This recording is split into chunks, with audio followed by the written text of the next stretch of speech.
Magandang magandang magandang magandang magandang magandang magandang magandang magandang magandang magandang magandang magandang magandang magandang magandang magandang magandang magandang araw sa inyong lahat mga kababayan. Dito na naman tayo sa another episode ng ating Badong Aratilis Vlogs. Ayan, pag-uusapan natin ngayon, ito po sagutan ni Amy Marcos at saka nito ni Pampilo Ping Lacson. Mga senador na kagalang-galang yan, ha? At ang kanilang sagutan ay nakasentro sa kabaklaan. Hindi ako bakla. Ayan po ang sinabi ni Pampilo Lacson at tila inatake yung mga retoke. Ah, alam naman natin lahat na hindi naman natin alam lahat na retokado si Senator Amy. Kaya lang may kakaiba siyang kagandahan na hindi nararapat na taglayin ng isang katulad niyang edad, 'di ba? Mapapansin niyo ba? Ibig sabihin, talagang umepekto sa kanya kung may ginawa man siya sa kanyang hitsura. May epekto po na malaki 'yun kasi ikinaganda niya, ikinabata niya. May mga nakikita po tayo nagpaparetoke, hindi bagay. Senator Amy, ano man ang kung siya man ay retokada o hindi, ay mukhang bata pa rin si Senator Amy. Ika nga may medyo mapakla pa. Mapakla pa. Okay. At nako, si Libiste po nakakaawa po, no. Grabe na po ang panggigipit kay Leandro Libiste.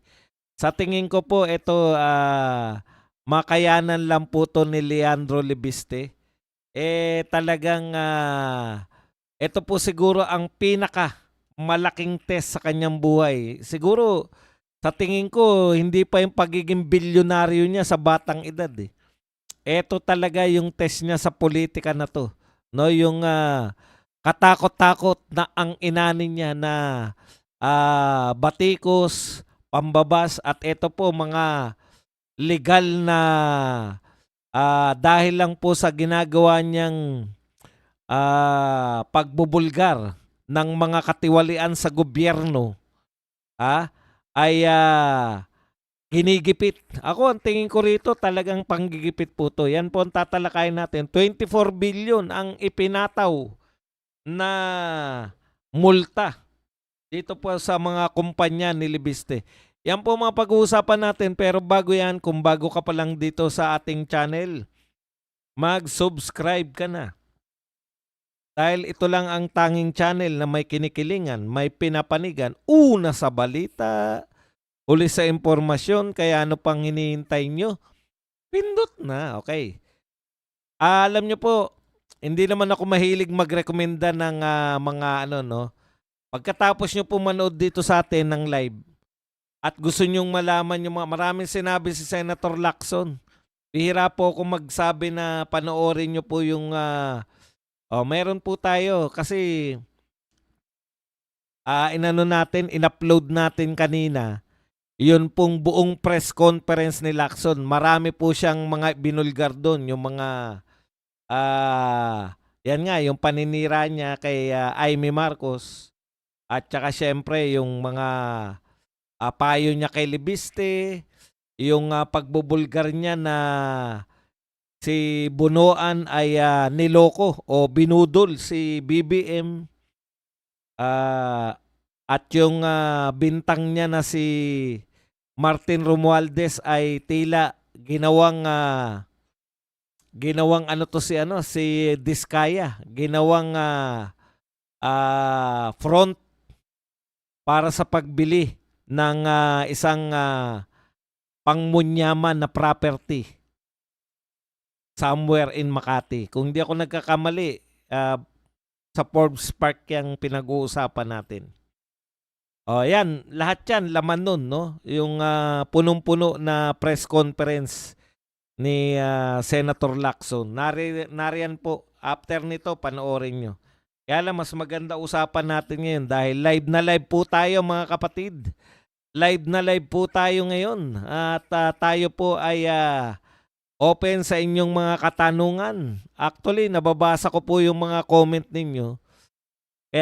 Kaya pag paminsan-minsan may bigla ko nakita na kinakailangan nating sagutin na agad. Sinasagot na po natin agad. Okay. Pag-usapan natin, ito po ang pahayag na patama ni Senator Lacson tungkol sa di umano ay kanyang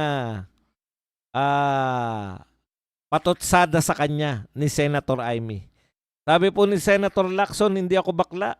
Mariing itinanggi ni Senator Ping Lacson ang mga patutsadang ibinato sa kanya ni Senator Amy Marcos, kabilang ang paratang na siya umano ay bakla. Ang sagot ni Lacson ay kaugnay na mainit na bangayan sa Senate Blue Ribbon Committee, lalo na sa usapin ng 2026 General Appropriations Act. Hindi piluka ang aking buhok, walang peke sa mukha ko, hindi rin postiso ang aking ngipin. Aray ko. Nasakta naman lahat ng mga postiso ang ngipin. Parang masama po ba?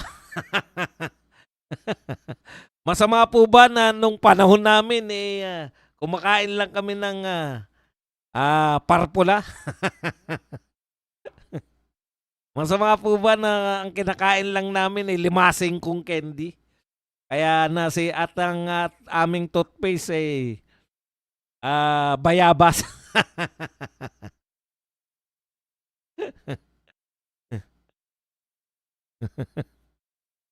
Ang sakit naman.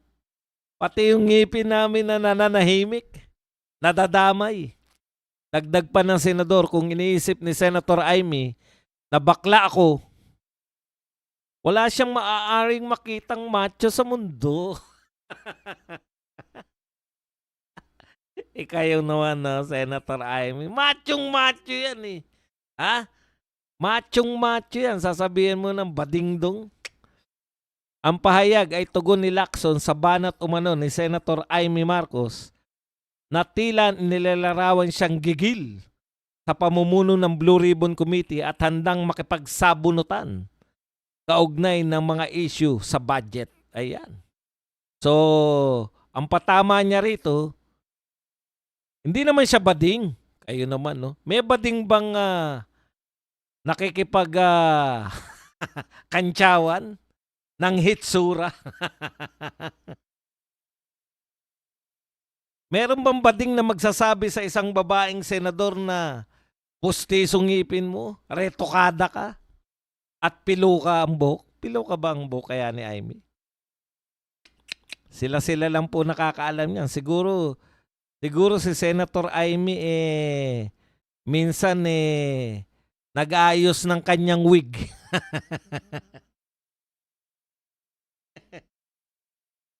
Nag-aayos ng wig sa CR. Baka nagsi-CR si Senator Ping Lacson.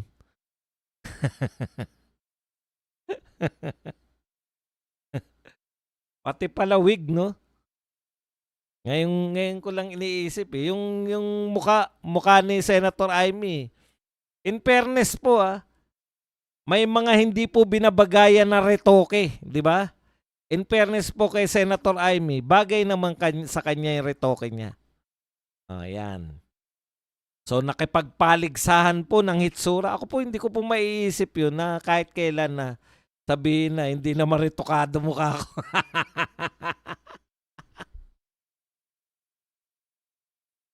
Senator Ping.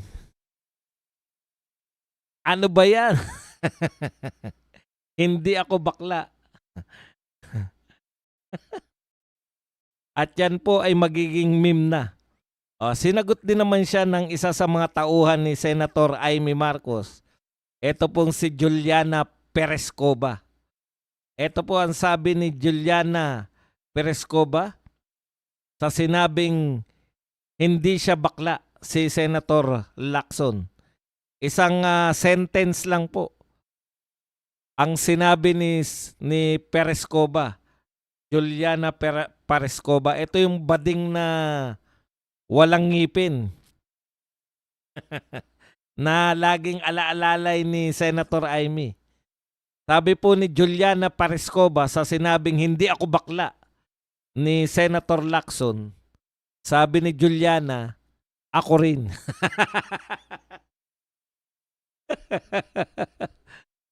Senator Lacson, no, iniinsulto ka pa rin, no? Siya rin daw hindi bading. Alam nyo, parang ano, no, Senator Lacson, malupit kalaban tong tropa nila Amy na to. Gagawin kang memes nitong mga to. Mahuhusay sa mga ganyang bardagulan yan eh. Yung bardagulan na tungkol sa kabaklaan. Una, panay bakla. Panay bakla ang tropa niyan, di ba? Ni Senator Amy, si Daryl. Daryl, tsaka ito nga, si Perescoba. Pati yung mga babae niyang katropa, parang mga badingdong din lahat eh. Kaya, asahan po natin na hindi dito magtatapos. May sagot nga pala si Senator Amy. Teka muna. Maraming sagot eh. Marami kasing sinabi si Senator Ping kay Senator Amy. Ito po ang sagot niya doon sa bakla-bakla issue. Hindi ko naman sinabihang bakla siya, sabi po ni Senator Amy. Pero, bakla siya. Hindi ba, bura-bura? Hindi ko naman sinabihang bakla siya. Pero napakababaw pala ng kahulugan niya sa kung ano ang ibig sabihin ng tunay na lalaki. Ayun. Ayun naman pala, Senator Ping. Tuloy natin. Walang masama sa pagiging bakla. Tama.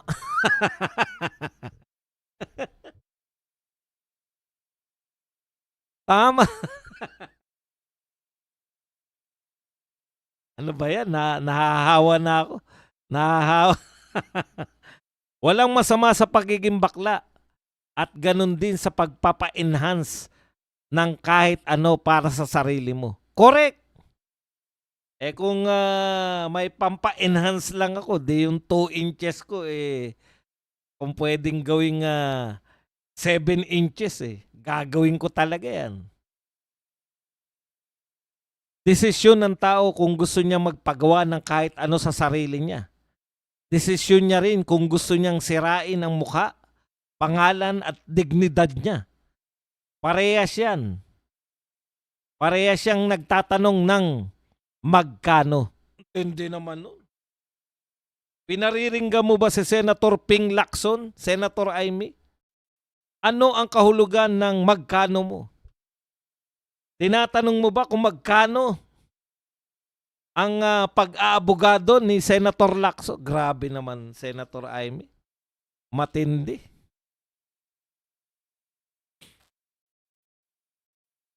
Matinding ano yan, ha? Matinding akusasyon, ha? Magkano raw, Senator Lacson? Ano ba naman yan? Ito po, kasi may sinasabi po si Senator Lacson na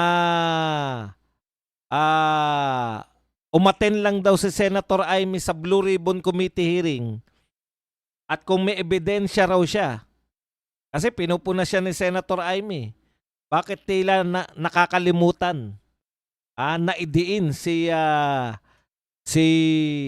ang kanyang pinsan. Alam mo namang mahal na mahal ni Senator Amy yung pinsan niya si Martin.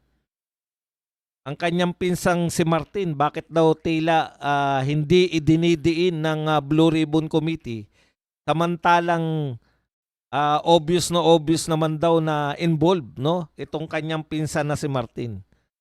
Sabi naman po ni Senator Lacson, bibigyan.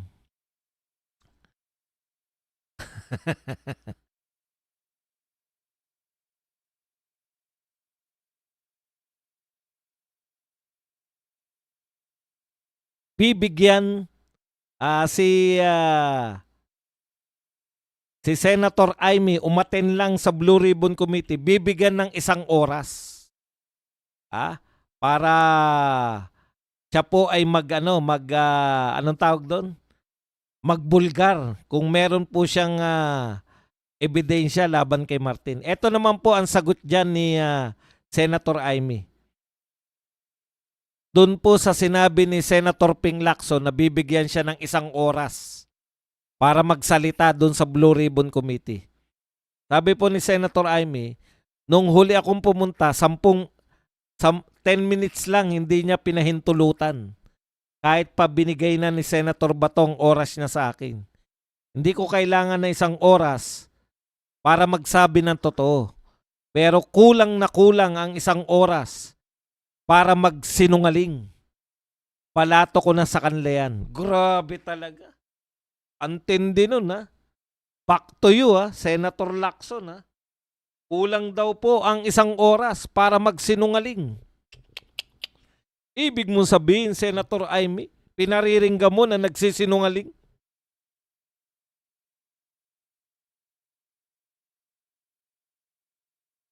Kaya nakakasiguro po tayo na hindi pa po tapos itong patotsadahan na to.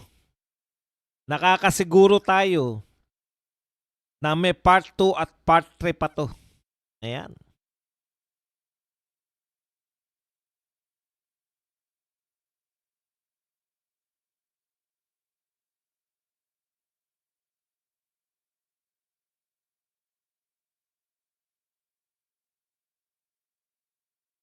Okay. So, tignan natin kung tapos na to bago tayo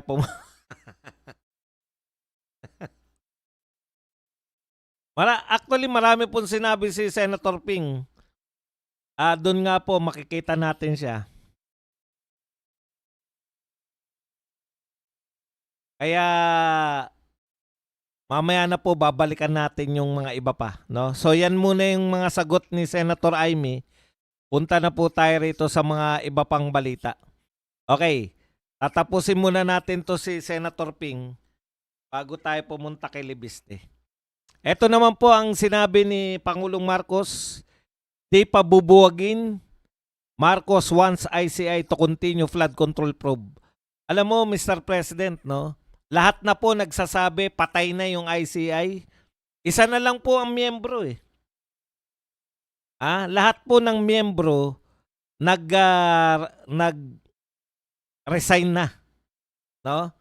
Sa iba't ibang kadahilanan, yung isa matanda na, tapos yung kaisa-isang miyembro palibasa hindi ko alam kung 70 ba o 80 na yung si Justice, no? Talagang mukhang hindi na rin kinakaya. Tapos lantad na po, Mr. President, na wala talaga namang silbi. Shoutout kay Placido Pilosopo. Ayan. Wala talagang silbi naman yung ICI dahil wala naman siyang kapangyarihan na pilitin. Isabpina itong mga tao na dapat nagbibigay linaw sa mga pagnanakaw dyan sa flood control project. Kaya basically lahat po ng nakakaintindi, Mr. President, naghihintay na lang sila na ilibing na yung ICI.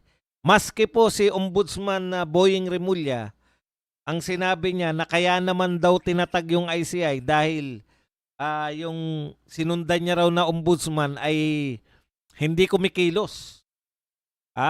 Estatwa. Hindi raw kumikilos. Kulang sa bitamina. Kaya ngayon daw na siya po ay nagtatrabaho na yung ombudsman, hindi na po kinakailangan ng ICI. Nagtataka tayo, wag po kayo magtaka, no? Madali lang po intindihin yung sinasabi ni Mr. President. Alam niyo po kasi,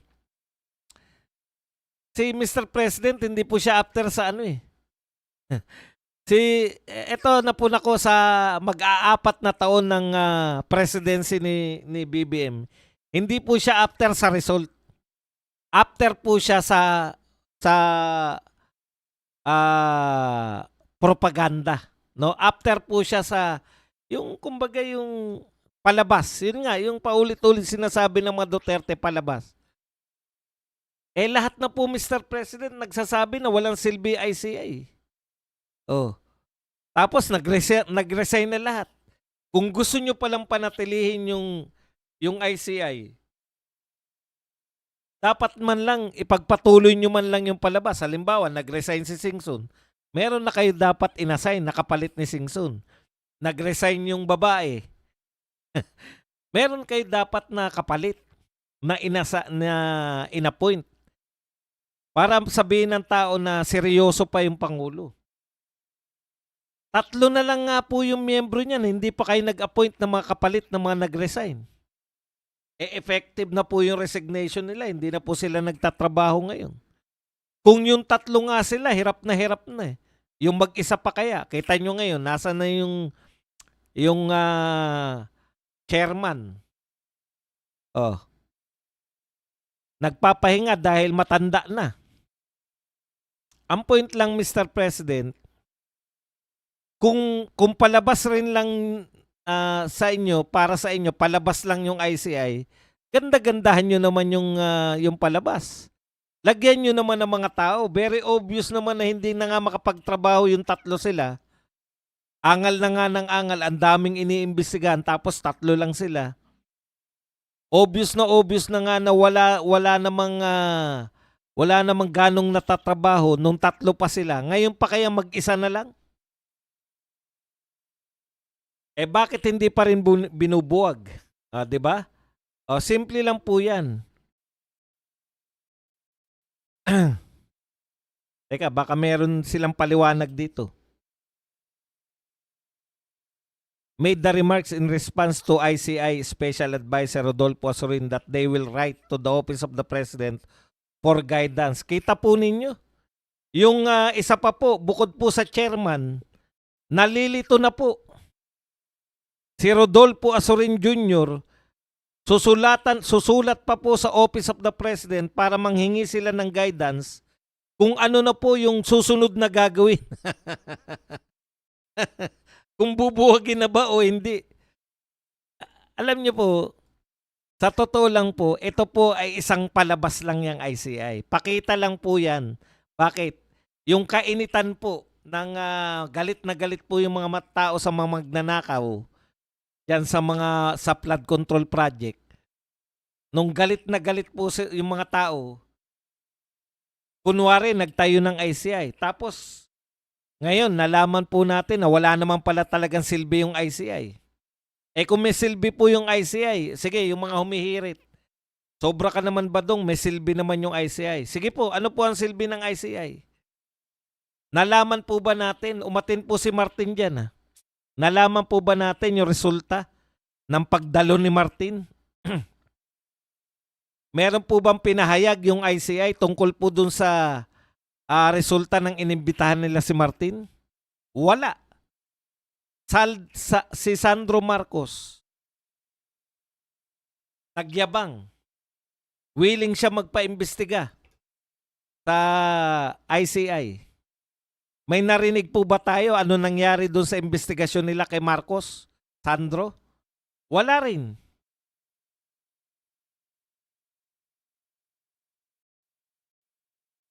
Yun yung point ko eh. 'Di ba? Wala naman talagang silbi siya tayong nakikita. Lahat po ng mga personalidad, nakita na po natin yan sa Blue Ribbon. Wala silang bagong na-introduce, wala silang bagong tao. Yung mga bago nga, si Martin tsaka si Sandro, wala naman tayong nalaman tungkol sa investigasyon nila kay Martin at Sandro Marcos. Kaya lahat po yan, palabas lang. Yan po ang tingin ng mga mamamayang Pilipino. Ngayon, bakit bubuwagin? Pag binuwagin ni BBM, wala nang palabas na kunwari hinahabol nila yung flood control magnanakaw. Yung mga magnanakaw sa flood control. Wala na po silang palabas sa madaling salita. Magre-rely na lang sila sa Blue Ribbon. Kada maririnig ko si Lacson dapat nga daw tapos na yung investigasyon nila. Dapat nga daw. Ang dami po pong dapat pang imbestigahan eh. Gustong-gusto nang tapusin ni Lacson lagi eh. Wala pa nga sila natutukoy na mastermind. Gustong-gusto nang tapusin.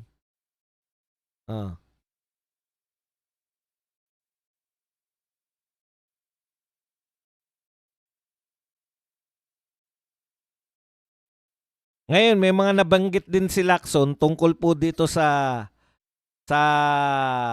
kay Libiste, no? Kasi ayon daw kay Libiste, para nagkausap sila ni Loren Legarda na umiiyak daw to si Libiste dahil bakit siya ginigipit, bakit siya yan sinabi naman ni Lacson, tama naman sa experience niya, ganyan din daw siya, no. Kasi yung sinasabi ni Libiste, bakit si Senator Ping Lacson naman daw nag-expose din, bakit wala namang bumibira ng katulad nung sa akin. Yan po yung sinabi ni Lacson na maghinay-hinay lang daw, no? Maghinay-hinay lang daw si Libiste. Kasi ganyan din daw siya nung una. Dahil bagito, di niya pa alam. Di niya pa alam yung mga na pwede siyang balikan. Pwede siyang gawa ng kwento, di ba? O pwede siyang balikan. Katulad daw ng ginawa sa kanya ni GMA. Inakusahan siya ng drug lord, inakusahan siya ng adormawanay, etc. Teka muna. Parang yung sinasabi mo, Senator Ping, nangyayari yan sa mga Duterte, di ba? Inaakusahan ng kung ano-ano si BP Sara. Kaya lang, ang pagkakaiba lang, sanay sa politika yung mga Duterte. Alam mo, sinabi ni Senator Lacson, maghinay-hinay daw si Libiste kasi kung araw-araw ka daw lumalabas naman sa TV, araw-araw ka daw nakakaumay din. Alam mo, Senator Lacson, Congressman Libiste, yan siguro ang payo na hindi ko tatanggapin. Tama. Ako, alam ko matalino kang bata ka. No?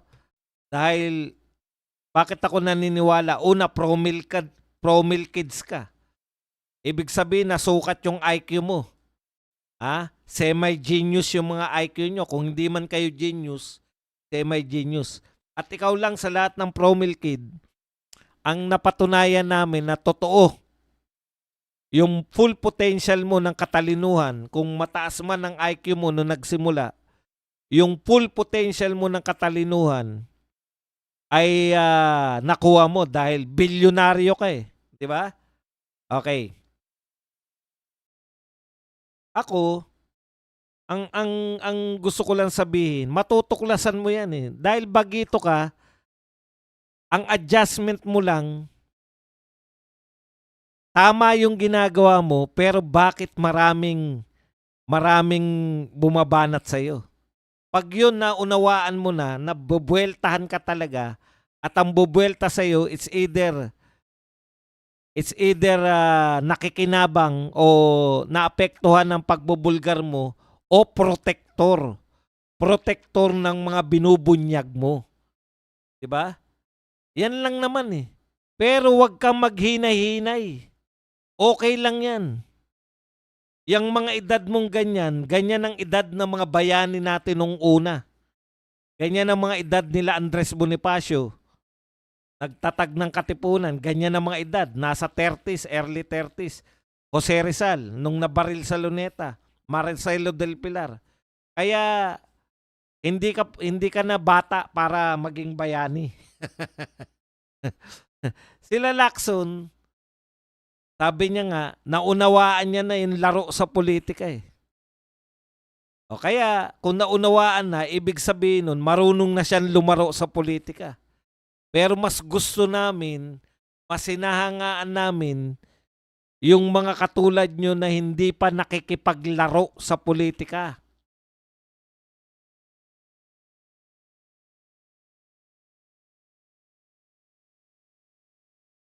Hindi ko po ina-advertise yung promil. Talagang batang promil yan. Kasi nung araw, di ba, yung mga batang promil, yung mga henyong bata.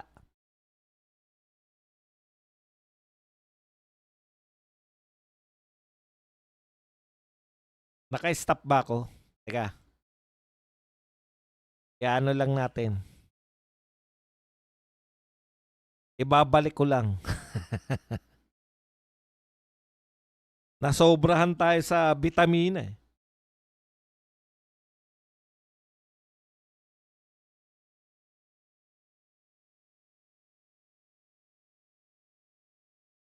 Kulang kayo pag gagalawin ko lang yung ating baso.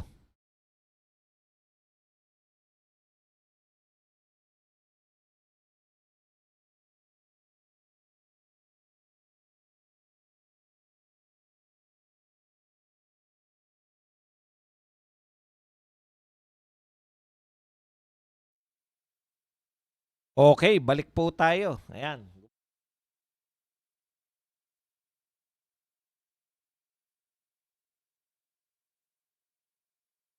Galaw-galaw lang. Okay, talagang asahan mo na yan, no, Congressman Libiste, na talagang gigipitin ka na magmula ngayon. Okay, at alam na rin po ni ano yan ni Libiste. Ito nga yung sabi ni Libiste, no.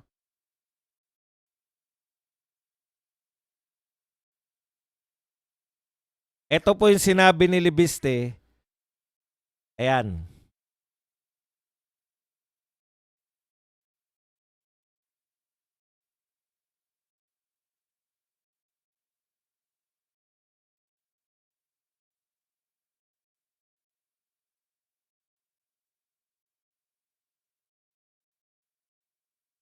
Ito po.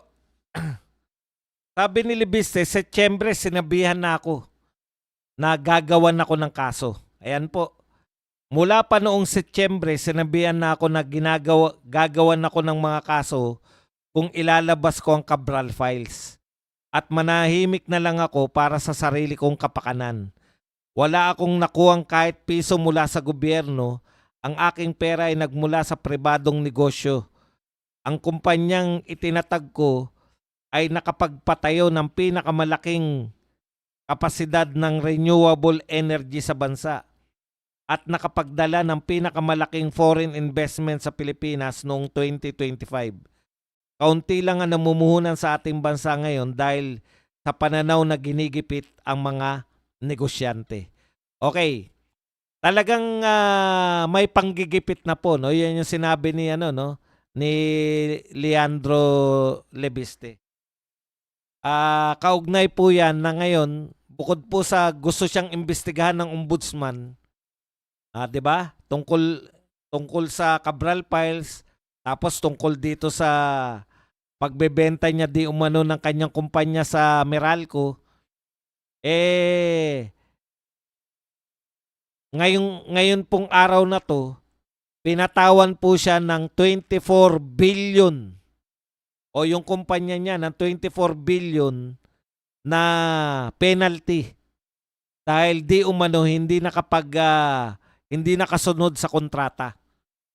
Kasi dapat daw nakapag-provide sila ng mga kung ano man yung binibenta nila, solar energy.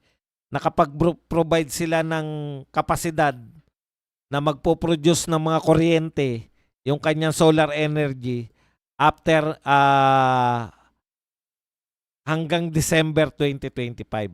May penalty po na 24 billion. Okay.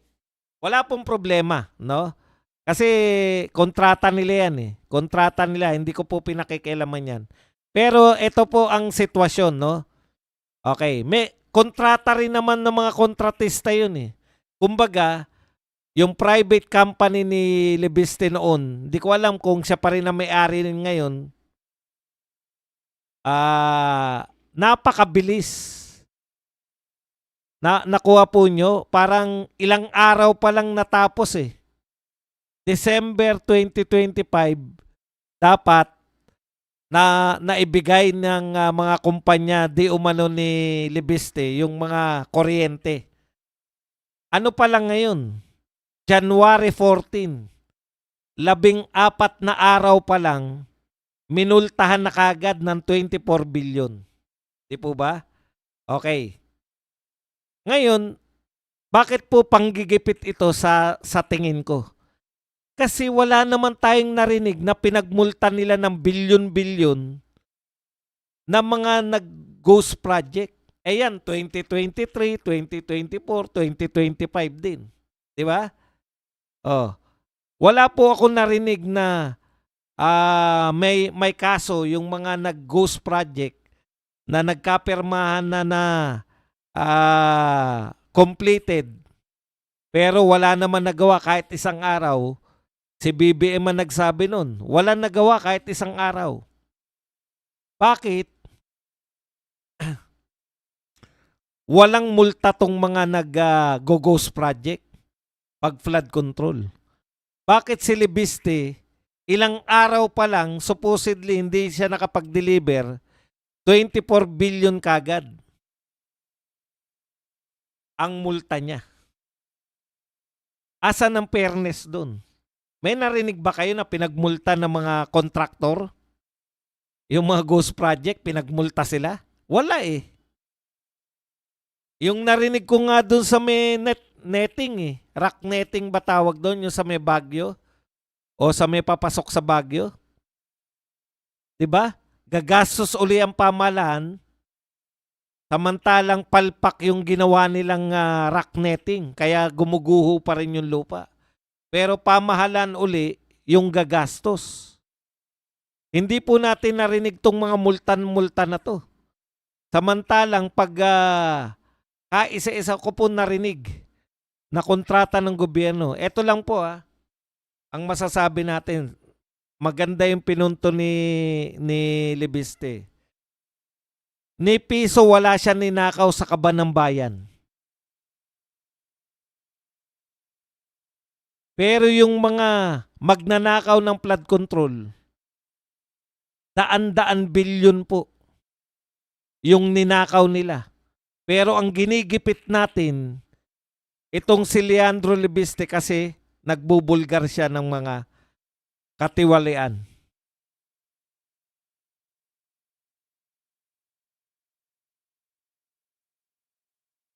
Diba? Yan po eh. Oh, speaking of business na ginigipit, yan, katulad yan, kitang-kita, ginigipit sila. Imbis na maging maluwag ka kung hindi man, alam niyo yun, kaya po yan eh. Hindi po natin alam kung ano yung nangyari dyan, pero napakabilis naman. Sabi nyo, 2025. 14 araw pa lang, may penalty agad na 24 billion.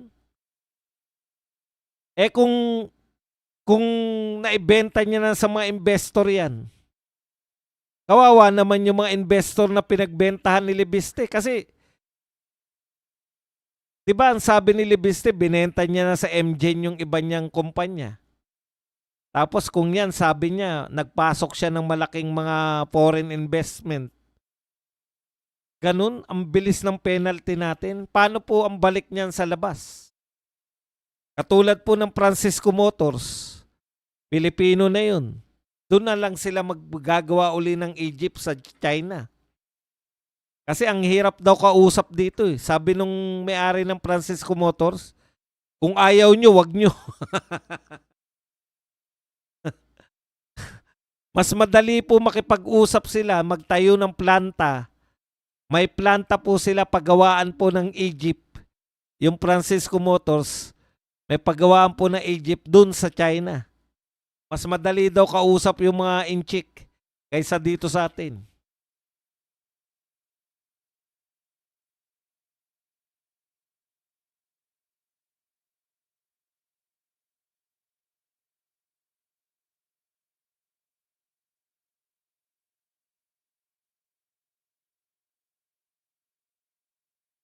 Okay, puntahan natin itong mga gustong imbitahin ni Lacson.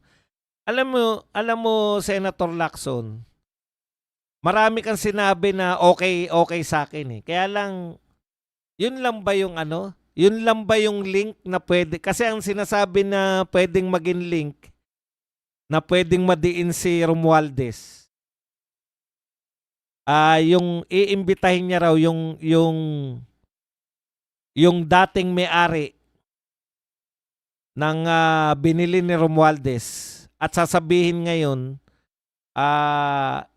para malaman kung nag-front yung Diskaya. Okay, ako gulong-gulo ko ron eh. Sa statement na yun, yan ba yung way out ni Romualdez para sabihin na wala siyang kinalaman? Malikot lang ang isip ko kasi wala naman nagbibintang, wala akong narinig na nagbintang na nag-front yung Diskaya para bumili ng property kala Romualdez. Hindi po yan yung binibintang sa kanya, Mr. Lacson, Senator Lacson. Ang pangunahin pong binibintang kay Romualdez, isa siya sa mastermind nitong lahat. Wag mong itali na ang sangkot niya ay bumili lang siya ng property at prenont niya lang yung diskaya. Ang gustong gawin ni Lacson, gusto niyang sabihin sa atin lahat na iuugnay lang ni Romualdez o iuugnay lang ng Blue Ribbon si Romualdez sa mga diskaya. Paano kung hindi nyo maiugnay? Wala na siyang kaugnayan? Bakit ayaw mong ipursu yung sinasabi mismo ng mga diskaya? Ano ba yung sinasabi ng mga diskaya? May gumagamit, may mga binibigyan sila ng pera, humingi, at sinabi ito ay para kay speaker. Sinasabi ng diskaya, natatandaan ko pa Sinasabi ng diskaya, yun po yung mag-uugnay. Si Gutesa. Sabi mo, si Gutesa lang. Bawal na ba pag isang tao pa lang? Hindi ba kaya kayo nag-iimbestiga? May lead na kayo Hindi ko po narinig, wala po ako naringgan na ang ugnayan ni Martin Romualdez, bumili siya ng mamahaling property sa Makati. So malamang yan, Forbes Park yan. Makati. Wala akong narinig na pinampronta yung diskaya para bumili siya. Kasi inuulit-ulit yan ni Lacson kanina So ibig sabihin, yun yung gustong mong gawin para sabihin na hindi mo pinalulusot si Romualdez na may ugnayan sila ng diskaya. Ang linaw na sinasabi ng diskaya, nagbibigay kami kay Martin Romualdez. Hindi niya nakaharap mismo si Martin Romualdez. Pero may kumukubra para kay Martin Romualdez. Okay. Hindi po ako nagmamarunong, pero kung ako po ay chairman ng Blue Ribbon Committee, ang iimbitahin ko po, yung sinasabi ni Diskaya na tao na pinagbibigyan niya ng pera para kay Romualdez. Di po ba? Sabi nung tao, para po kay speaker to Nagbibigay naman si Diskaya. So bakit hindi nyo ipasabpi na yung mga tao na nagsasabi na sila ay nagtatrabaho kay Martin Romualdez? Kumukubra para kay Martin Romualdez. O isa pa, hindi po sinabi ni Gutesa na siya lang mag-isa. May mga binabanggit din siya. Ikaw nga yata nagtanong nun, sino mga kasama mo? Nagbanggit siya ng pangalan. Matatapos talaga kay Gutesa kung ayaw niyong imbitahin yung mga binanggit ni Gutesa na pangalan.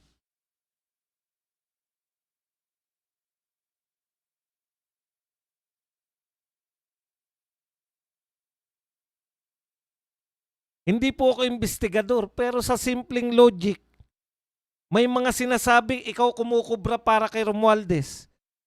Ang kinu-question sa'yo, di ba, Ping, ni Aimee?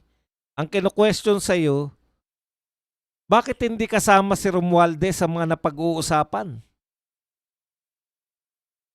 Valid na valid yun. Kasi paulit-ulit sa aming utak na Romualdez kasama Oh. Wag nyo pong ikatwiran sa amin na wala naman nagtuturo. Kaya nga kayo nag-iimbestiga Ang gusto niya, si Aimee na o kung may, parang ganito yung sinasabi niya kay Aimee. Kung meron kang ebidensya laban kay Martin, bibigyan kita ng 1 oras.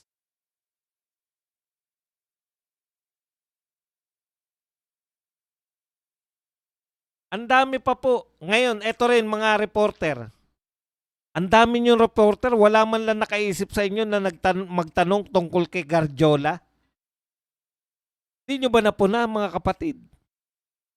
Bakit wala nagtanong tungkol kay Garjola? Ilang araw na binabalita si Garjola, pinakamalaking kontraktor, si Garjola ganun, si Garjola ganun. Dumaan sa kanya kalahating trilyon. Walang nagtanong ni isa tungkol sa kaso ni Garjola. BGC Boys pa rin. Paano yung si Garjola? Yung mga business ni Garjola, yun. Wala nakaisip sa mga reporter na itanong ko kaya si Garjola. Bakit umiinog lang kayo dun sa mga sinabi ni anong uri kayo ng mga reporter? Ay, syempre, obvious ba na hindi nyo itatanong yung ayaw nyong madamay? Umiinog lang kayo. Ito yung ito yung pag-uusapan natin. Hindi po ganun ang pagiging reporter. Tapos magtataka kayo ngayon. Magtataka kayong mga taga-media. Bakit kaya hindi na pinaniniwalaan? Ilang araw na nabalita yung Garjola na ang laki-laki ng pera. Ang daming pera dumaan sa kanya. Wala nagtanong. Ay, imbitahin po ba si Garjola? Wala na isa nagtanong na ganun. Panayang, o paano nyo po si Saldico o si Bunuan? Given na yan eh. Tinabla na nila si Saldico tsaka si Bunuan. Ano na yan si Bunuan? Kinakailangan nilang may mapalabas na malaking isda. Si Bunuan na yun tsaka si Saldico. Paano yung ibang malalaki? Wala talaga nakaisip sa inyo? Hindi. Sa inyo lumabas yan sa mga media nyo eh. Sasabihin nyo ngayon, putya, bakit hindi kami pinaniniwalaan? Bakit yung mga vlogger pinaniniwalaan? Pwede rin naman na hindi nila talagang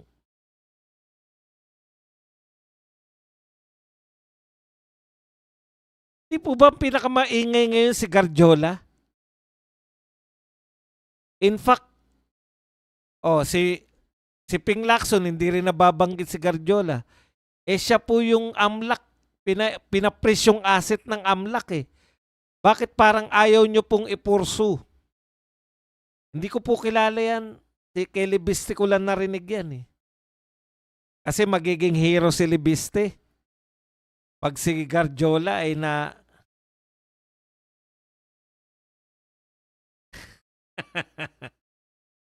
Hindi raw kasi. Reporter si Lacson hindi nabanggit, no? Hindi nabanggit si Garjola kahit minsan. Hay nako. Okay, yan lang po muna ang ating topic. Marami pa pong pag-uusapan dito eh, kaya medyo wala pa po riyan na